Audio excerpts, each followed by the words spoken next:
എല്ലാ വീഡിയോസിലും പറയുന്നത് ഇന്ന് നല്ല തിരക്കുള്ള ദിവസമാണ്, ഇന്ന് ഒരുപാട് ഓർഡേഴ്സ് ഉണ്ടെന്നാണ്. പക്ഷേ ഇന്ന് നേരെ തിരിച്ചാണ് ട്ടോ. ഇന്ന് നമുക്ക് അധികം തിരക്കൊന്നുമില്ല. 2 ഓർഡേഴ്സ് മാത്രമേ നമുക്കിന്ന് കംപ്ലീറ്റ് ചെയ്യാനേ ഉണ്ടായിരുന്നുള്ളൂ. വർക്ക് കുറവായതുകൊണ്ട് കുറച്ച് ലേറ്റ് ആയിട്ടാണ് വർക്ക് സ്പേസിൽ എത്തിയത്. എത്തിക്കഴിഞ്ഞ് നമ്മുടെ ചെടിയൊക്കെ നനച്ച് മീന് ഫുഡൊക്കെ കൊടുത്ത് നമ്മുടെ ആ 2 കേക്കുകൾ കംപ്ലീറ്റ് ചെയ്യാമെന്ന് വിചാരിച്ചു. സ്പഞ്ച് നമ്മൾ ഇന്നലെ തന്നെ ബേക്ക് ചെയ്ത് വെച്ചിട്ടുണ്ടായിരുന്നു ട്ടോ. അപ്പോൾ ഇന്ന് നമുക്ക് ക്രം കോട്ട് ചെയ്താൽ മാത്രം മതിയായിരുന്നു. ഇതിലൊരു കേക്ക് മിൽക്കി നട്ടാണ്, വേറൊരു കേക്ക് ചോക്ലേറ്റ് റഫിളാണ്.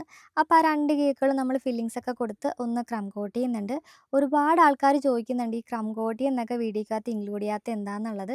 കാരണം നമുക്ക് എല്ലാം കൂടെ ആഡ് ചെയ്യാനുള്ള ഒരു ടൈമൊന്നും കിട്ടില്ല. മെയിനായിട്ട് നല്ല തിരക്കുള്ള ദിവസങ്ങളാണെങ്കിൽ ക്യാപ്ചർ ചെയ്യാനൊക്കെ നമ്മൾ ശരിക്കും വിട്ടുപോകാറുണ്ട്.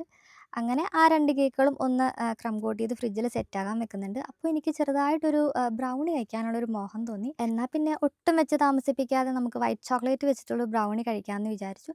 അങ്ങനെ അതൊന്ന് പ്രിപ്പയർ ചെയ്യാൻ വെക്കുന്നുണ്ട്. ആ സമയം കൊണ്ട് നമ്മുടെ 2 കേക്കുകളും ഒന്ന് സെറ്റായിട്ടുണ്ടായിരുന്നു. അതൊന്ന് ഫിനിഷ് ചെയ്തെടുക്കുന്നുണ്ട്. 1 കെജി 7 ഇഞ്ച് പാനിലാണ് നമ്മൾ ഈ ഒരു കേക്ക് ചെയ്തിട്ടുണ്ടായിരുന്നത്. കാത്തൂ തീമായിരുന്നു ട്ടോ. അപ്പോൾ ഒരു ലൈറ്റ് ഗ്രീൻ ഷെയ്ഡാണ് നമ്മൾ കേക്കിൽ ഫുൾ കൊടുത്തിട്ടുള്ളത്. ഇതേപോലെ ഗ്രാസ് നോസിൽ വെച്ചിട്ടുള്ള പൈപ്പിംഗ് വർക്ക് കൊടുക്കുന്നുണ്ട്. ഫോണ്ടൻ ഫ്ലവേഴ്സും നമ്മുടെ കാത്തൂൻ്റെ ടോപ്പറൊക്കെ വെച്ചിട്ട് റെഫറൻസ് തന്ന പോലെ ആ ഒരു കേക്ക് കംപ്ലീറ്റ് ചെയ്യുന്നുണ്ട്. പിന്നെ നമ്മുടെ ചോക്ലേറ്റ് ട്രഫിൾ കേക്കാണ്. അതിൽ ഇതേപോലെ നമ്മുടെ ഡാർക്ക് ചോക്ലേറ്റ് ഗനാഷ് ഡ്രിപ്പിംഗ് ഡിസൈനായിട്ട് കൊടുക്കുന്നുണ്ട്. കുറച്ച് സ്ട്രോബെറീസും കൂടെ വെച്ച് കൊടുക്കുന്നുണ്ട്. അപ്പോൾ ഇത്രയായിരുന്നു നമുക്ക് ഇന്ന് ചെയ്യാനുള്ള കേക്ക്. ഈ ഒരു ബെൻഡോ കേക്ക് തലേ ദിവസം കസ്റ്റമർ ഓർഡർ ചെയ്ത് വെച്ചതാണ്. പക്ഷേ അവർ പിറ്റേ ദിവസത്തേക്ക് അത് പിക്കപ്പ് ചെയ്തോളാമെന്ന് പറഞ്ഞു. അപ്പോൾ അതും കൂടെ ഉണ്ടായിരുന്നു. അങ്ങനെ 2 കേക്കുകളും ഒന്ന് പാക്ക് ചെയ്ത് സെറ്റാക്കി ഫ്രിഡ്ജിൽ കയറ്റുന്നുണ്ട്. നേരത്തെ നമ്മുടെ പണിയൊക്കെ കഴിഞ്ഞിട്ടുണ്ട്. ഇനി നമുക്ക് നമ്മുടെ വർക്ക് സ്പേസ് ഫുള്ളൊന്ന് ക്ലീൻ ചെയ്യണം, വീട്ടിൽ പോകണം. അപ്പോൾ അത്രേ ഉണ്ടായിരുന്നുള്ളൂ ഇന്നത്തെ ഡേ.